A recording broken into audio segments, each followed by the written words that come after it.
বন্ধুরা, আমি কিভাবে নিজের সমবয়সী সৎ ছেলের সাথে পরিপূর্ণ তৃপ্তি পেলাম সেটাই আজকে আপনাদের সাথে তুলে ধরব।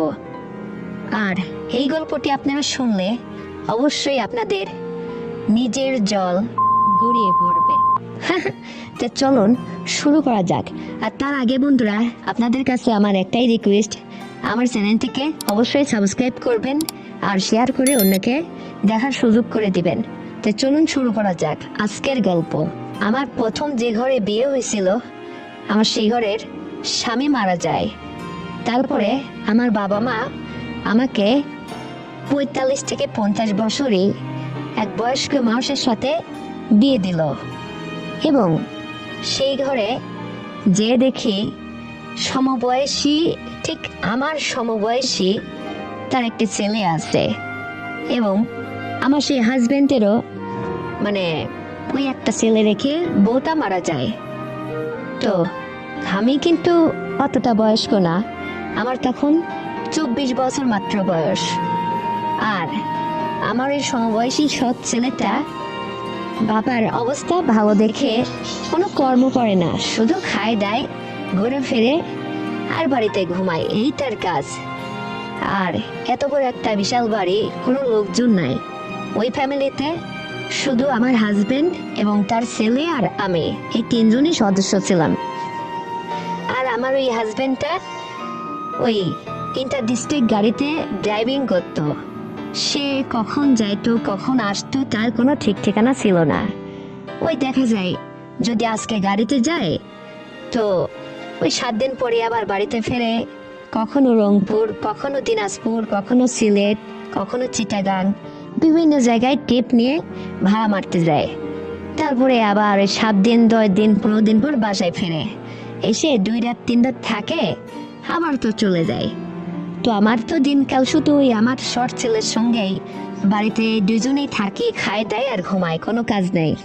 আমি তো বুঝিনি তখন, যখন আমার ২৪ বছর মাত্র বয়স, পুরো যৌবনবতী একটা মেয়ে আমি। আর আমার সমবয়সী আগের ঘরের ওই সৎ ছেলেটা আমার সঙ্গে থাকতো, খাইতো, কখনো আম্মু করে ডাক দিত না, মা বলে কখনোই ডাক দেয়নি। সে যখন যেটা সংসারে লাগতো, এটা করো ওইটা করো, কিন্তু তুমি আমাকে বলতো, কখনোই মা বলে ডাক দিত না। এটা বড় আমার খুব আফসোস লাগতো। তারপরে আমি কখন কিভাবে কি চলি না চলি, সে কিভাবে যেন অন্য একটা ভঙ্গিতে আমার দিকে তাকাতো। আমি তখন বুঝতে পারতাম কিছু একটা, যেহেতু সে আমার সমবয়সী, সেই ক্ষেত্রে আসলে ওর মনে বা কি বইছে এটা আমি কিছুটা ধারণা করতাম। তারপর যখন আমি আমার রুমে ঘুমাতাম, ও মাঝে মধ্যে আমার দিকে প্রায় আমি ফলো করতাম, যে সে আমাকে খেয়াল করতো, জানালা দিয়ে উঁকি মেরে দেখার চেষ্টা করতো। আর বোঝে নিত আমি যখন শুইতাম, আসলে বেডে শুয়ে পড়লে তো আর ওই গায়ের কাপড় ঠিক থাকে না, তো ওই অবস্থায় ও নিজে একসময় এরকম তাকিয়ে দেখার চেষ্টা করতো বা দেখতো। এই অবস্থায় দিন চলতে লাগলো, বা আমি ওকে বুঝতাম। সে কখনো সন্ধ্যা রাত্রে ঘুমাইতো না, অনেক রাত্রে জাগতো, বসে টিভি দেখতো বা মোবাইলে থাকতো, এভাবে অনেক রাত সে জেগে থাকতো। আমি হঠাৎ তাকে প্রশ্ন করতাম যে, তুমি এত রাত জেগে থাকো, তুমি ঘুমাও না কেন, তোমার সমস্যাটা কি? তো সে বলে যে, আমার চিন্তা তোমাকে করতে হবে না, তুমি তোমার মতো ঘুমাও। তো যাই হোক, আমি আর কিছু বলতাম না, যেহেতু সে একেবারেই তো ছোট না, বড় হয়ে গেছে, তাকে তো আর এতটা শাসন বারণ করা যায় না।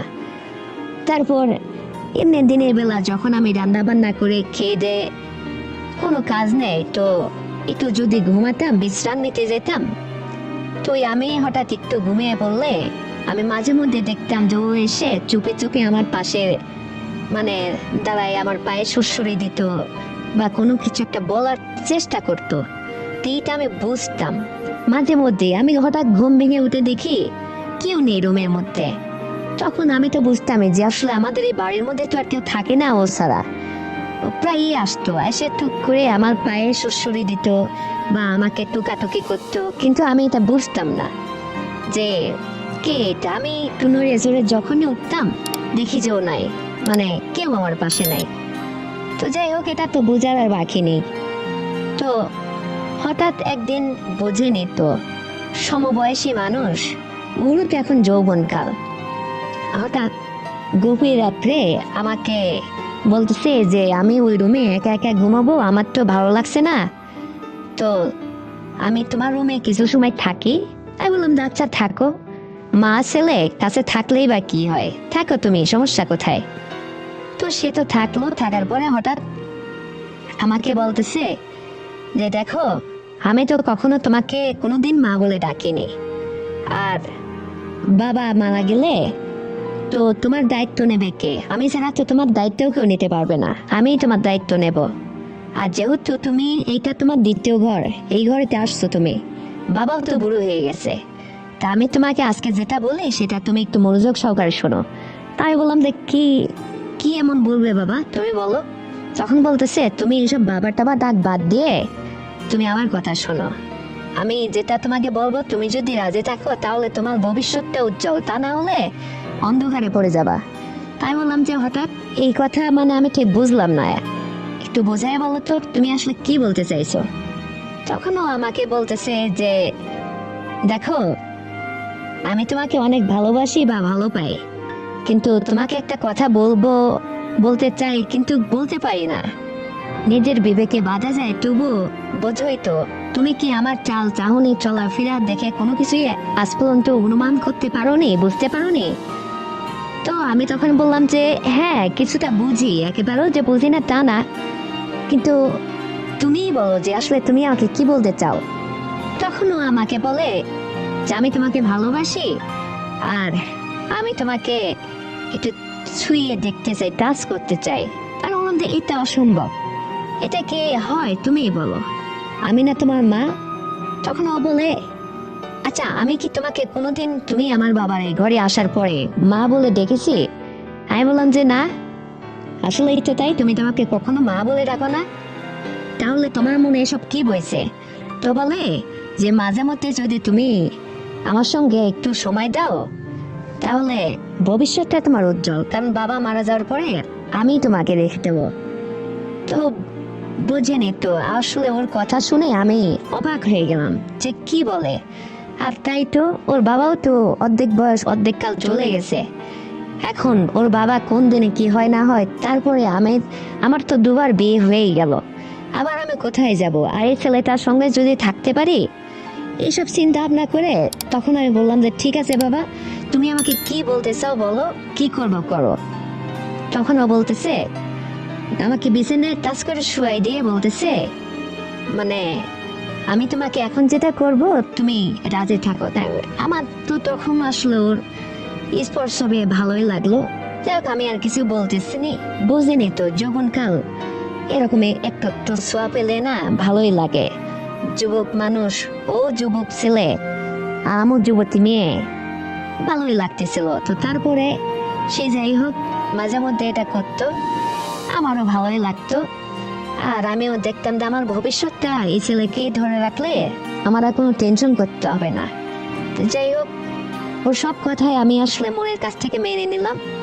ওর বাবা ওই 10 দিন 15 দিন পর আসে, 3 রাত থাকে, সেও বুড়ো, মানে অর্ধেক বুড়ো হয়ে গেছে, কোনো কিছু আসলে ইয়া করতে পারে না। তারপরেও আবার সে তার ড্রাইভিং করে সে তার রোডে চলে যায়। তা আমি তো বাড়িতে একা থাকতে, আমি কাকে নিয়ে থাকবো? তো ও যখন আমাকে এভাবে ইয়া করতে চায়, ভালোই দিনকাল কাটছিল। তো শেষ জীবনটা আসলে এরকমই আমার পরিস্থিতির শিকার হয়ে গেলাম। আসলে আমার তো পরে আর তার 3 নম্বর বিয়ে করার কোনো ইচ্ছা ছিল না, তাই সৎ ছেলের সঙ্গে জীবনটা পার করার সিদ্ধান্ত নিয়ে মানে নিজেকে একটা উপস্থিতির পর দাঁড় করে দিলাম। তো বন্ধুরা, আমার মতো যেন আপনাদের আর কোনো জীবনে এরকম কোনো ঘটনা না ঘটে, আপনারা এদিকে খুব সাবধান থাকবেন, দেখে শুনে যা হয় করবেন। এরকম মানে 2 নম্বর ঘরে বিয়ে শাদী করলে সে ঘরের জন্য সমবয়সী সৎ ছেলে যদি থাকে তাহলে তার থেকে একটু সাবধান থাকবেন। এই ছিল আজকের গল্প। যদি আমার গল্পটি আপনাদের একান্ত ভালো লেগে থাকে তাহলে অবশ্যই আমার চ্যানেলটিকে সাবস্ক্রাইব করুন, ভিডিওতে একটা লাইক দিন, আর শেয়ার করে অন্যকে দেখার সুযোগ করে দিন। ধন্যবাদ, ভালো থাকবেন পরবর্তী ভিডিও পাওয়ার আশায়।